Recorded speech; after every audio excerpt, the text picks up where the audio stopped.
از غذاهای تکراری خسته شدی؟ بریم امروز با هم یه غذای جدید با طعم و ظاهری متفاوت درست کنیم که مطمئنم تا حالا امتحانش نکردی. دکمه سابسکرایب رو هم بزن تا آموزش‌های بعدی اکوکوک رو از دست ندی. 2 تا سیب زمینی متوسط که پوستشون رو گرفتیم نگینی خرد می‌کنیم. باید سایزشون مثل ویدئو باشه.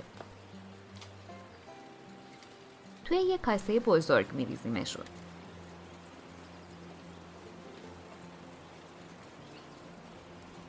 بعد بهش 3 عدد تخم مرغ، یه قاشق چایخوری نمک، 3 قاشق غذاخوری روغن. عزیزان تک تک لایک ها و کامنت های پرمهری که میذارید برامون بسیار با ارزشه. به ما انگیزه میده تا آموزش ها رو با اشتیاق بیشتری براتون تهیه کنیم. و 2 لیوان هم شیر اضافه میکنیم.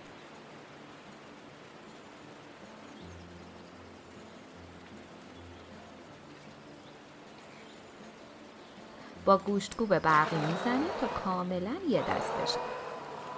میتونید به جای گوشتکوب برقی از مخلوط کن استفاده کنید و اگه دوست داشتید داخلش 1-2 حبه سیر هم بندازید. خب حالا یه لیوان آرد سفید در حدود 150 گرم میریزیم. هم میزنید.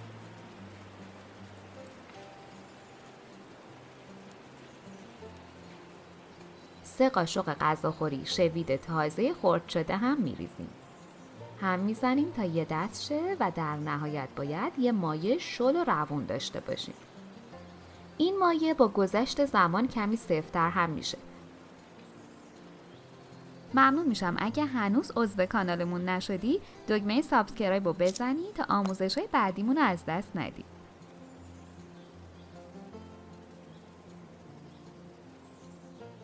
توی یه تابه نچسب مقدار کمی روغن میریزیم و با قلم چرب میکنیم. فقط در حدی که مواد به تابه نچسبه. اجازه میدیم خوب داغ شه و بعد حرارت رو کم میکنیم و 2 ملعقه از مواد رو میریزیم و پخشش میکنیم.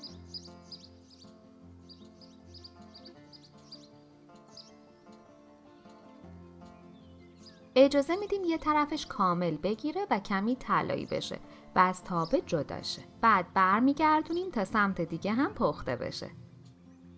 اگه دوست دارید این کرپ ها نازک‌تر باشن میتونید به موادتون شیر بیشتری اضافه کنید. همه کرپ ها رو به همین صورت آماده میکنیم. برای درست کردن یک غذای فوری و در عین حال خوشمزه نیازی به دستور پیچیده و مواد خاص نداری. با اکوکوک میتونی غذاهای جدید و با مواد خیلی ساده‌ای که توی هر خونه‌ای پیدا میشه به راحتی درست کنی.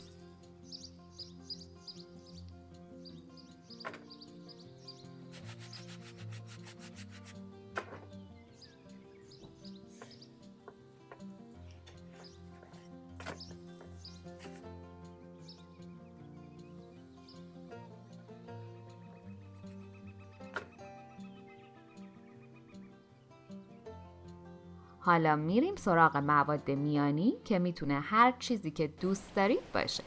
من از گوشت چرخ کرده استفاده کردم که میشه بجاش از سبزیجاتی مثل قارچ، کدو یا فلفل دلمه یا پیاز یا هر چیز دیگه‌ای مثل لوبیای پخته شده استفاده کنید. 300 گرم گوشت چرخ کرده رو با چند قاشق روغن تفت میدیم. بهش یه عدد پیاز نگینی شده اضافه و مخلوط میکنیم. درش رو میبندیم تا کمی پخته و پیازها نرم بشن.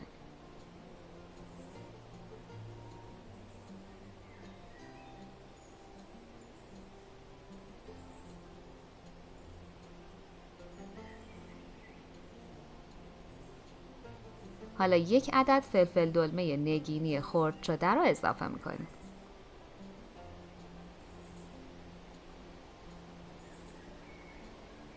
کمی هم نمک، فلفل سیاه، پودر آبیشم، فلفل قرمز. از هر کدوم نصف قاشق چایخوری میریزیم و کمی تفت میدیم. بعد هم دوباره درش رو به مدت 5 دقیقه میذاریم تا فلفل دلمه ها نرم بشن. بعد هم از روی حرارت برمیداریم. مواد گوشتی که آماده شد سمت برشته نون می‌ریزیم.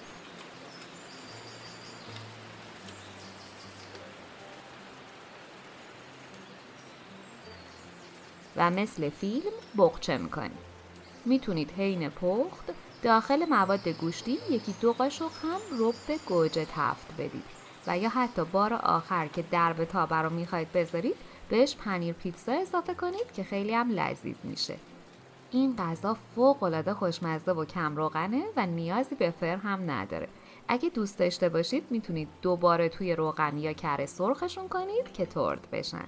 و یا اینکه داخل مواد سیب زمینی شیر بیشتری اضافه کنید تا رقیق تر بشه و کرپ ها نازکتر و برشته تر شن.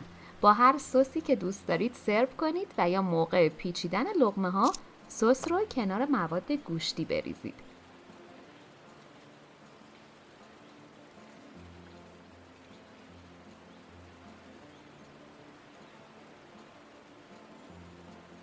اگه این آموزش رو دوست داشتی و برات کاربردی بود ممنون میشم ما رو هم مهمون یه لایک کوچیک کنی. اگه از این آموزش خوشتون اومد باید بگم که ویدیوهای جالبتری هم توی کانالمون داریم که حتما باید ببینید.